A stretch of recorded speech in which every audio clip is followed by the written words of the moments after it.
Hey guys, happy Wednesday. I'm coming to you from a truck stop in Price, Utah. Just hauled a 470 excavator from Denver, bringing it back to Salt Lake City. So today was the last partial day that Trump was president. Joe Biden is president now. So I'm going to do a closing video on Trump because he's gone now and he's not really part of the problem anymore.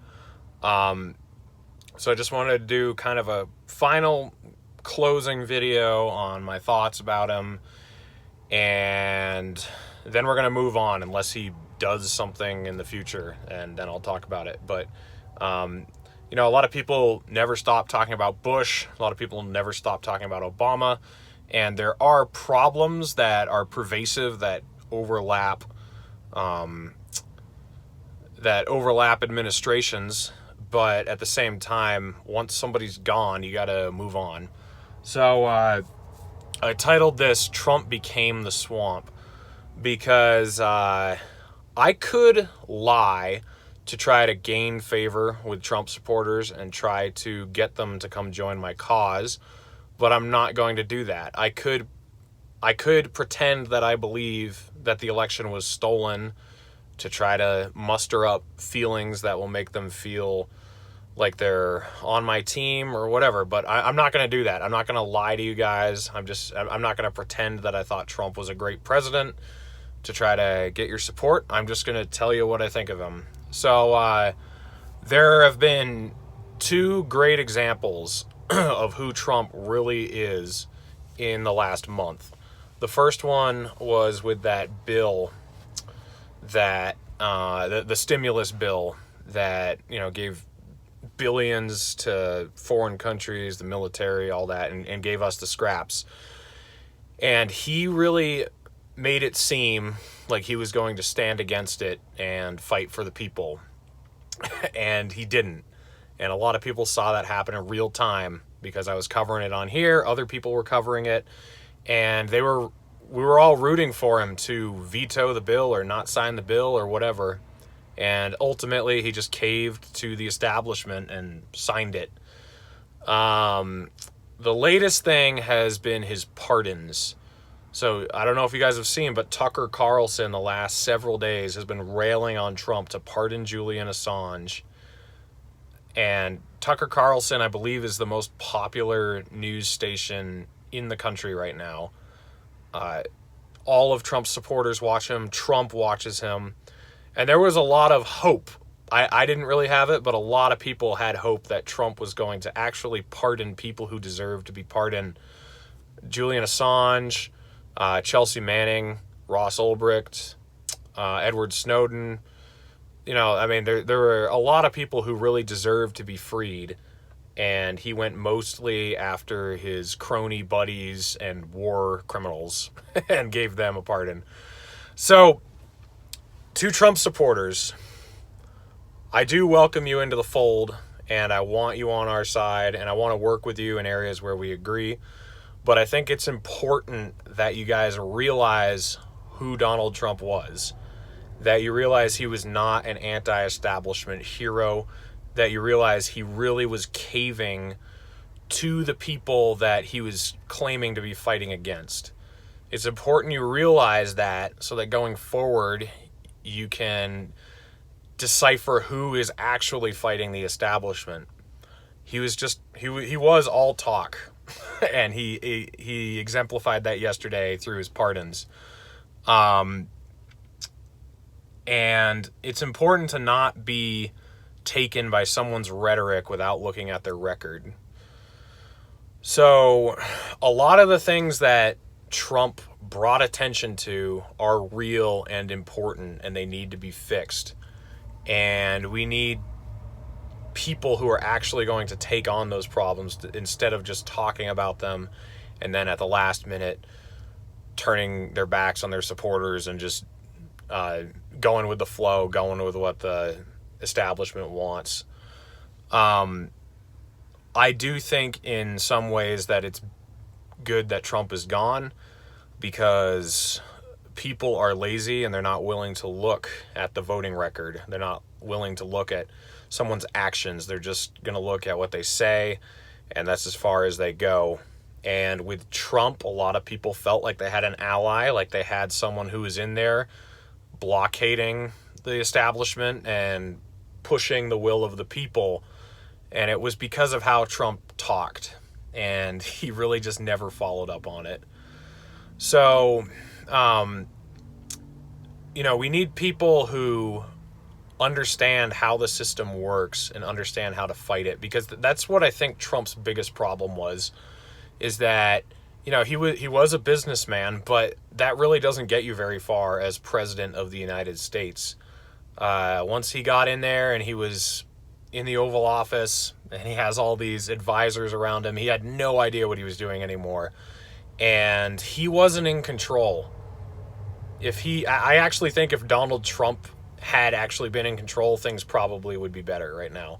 But, it was run by John Bolton and Mike Pompeo, Rudy Giuliani, Rex Tillerson, all these people who are completely against the message that he was running on in 2016. So Trump is gone now, and I'm just urging you guys to let him go.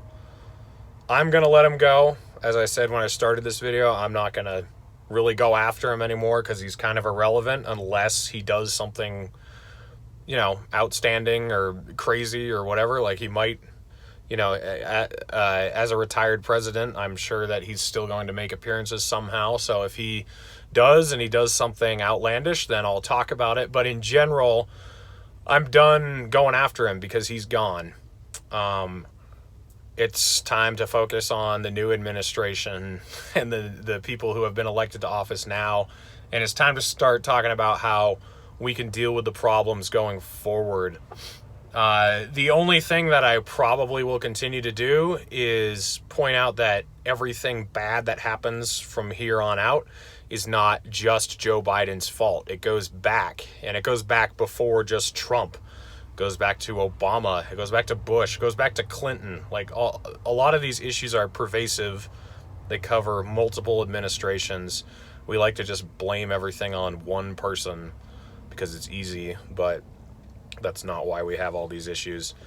So, I like the attitude the Trump supporters have.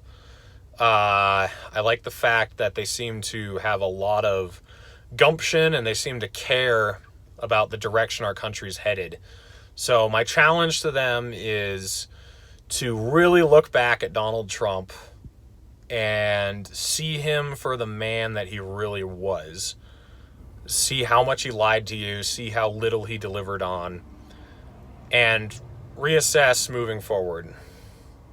I think another great example is, I've been told many, many times by all my Trump supporter friends, oh, just watch, trust the plan, everything's under control since Election Day. The day after, or what was it, 2 or 3 days after the election when Biden was named the president-elect, I was like, okay, there it is. And a lot of my friends were like, oh yeah, you think it's over? And I was like, there's probably going to be recounts and there will probably be lawsuits, but yeah, I think it's over. They're like, okay, dude, just watch. And they kept pushing the date back further and further until now. I think the new date is April 4th is what I heard today. That's when we're going to, everything's going to be uncovered and Joe Biden's going to be removed and Donald Trump's going to be put in place. Whatever. If you want to make that your religion, I can't stop you, but I challenge you to think critically about how much bullshit you've been sold and how it hasn't gotten you anywhere. That has been the Trump presidency. Getting people high on hopes and then not doing anything about it. So, yeah, Trump is gone. Let him go. And that goes for everybody. There are some libertarians who have a little bit too much Trump derangement syndrome. And he's gone. Who cares? Move on. So that's my bit for tonight. I am going to have Larry Sharp on the show next Thursday. It won't be live, it'll be pre-recorded, but then I'll have that up as soon as I can. And I will have Spike Cohen coming back on next Sunday, so that's Sunday the 31st. And we're with both of them, I'm planning on talking about the future of the Libertarian Party, libertarian messaging, all those types of things. So stay tuned for that. That'll be interesting.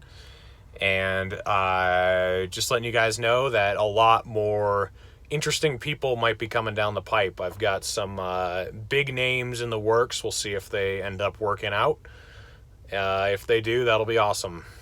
And I want to thank you guys for supporting the show. I haven't done any, and by supporting, I just mean watching and liking and commenting. I haven't monetized anything. And I think part of the reasoning behind that is that I don't want there to be a monetary incentive behind what I say. I would rather just say what I think and let people hear it and decide for themselves. I've noticed a lot of people who make money off of YouTube, they have to go after certain messages. They have to touch on certain subjects to get those dollars, and I really don't want to do that. I just want to say whatever I think. I don't make any money off of this. It's really for you guys. It's not for me. I started this because I just wanted to get my message out there, and I had like 100 friends on Facebook, so it's not a very effective way to spread a message. This has really worked. So thanks for watching. Keep watching. Keep liking the videos. Keep commenting.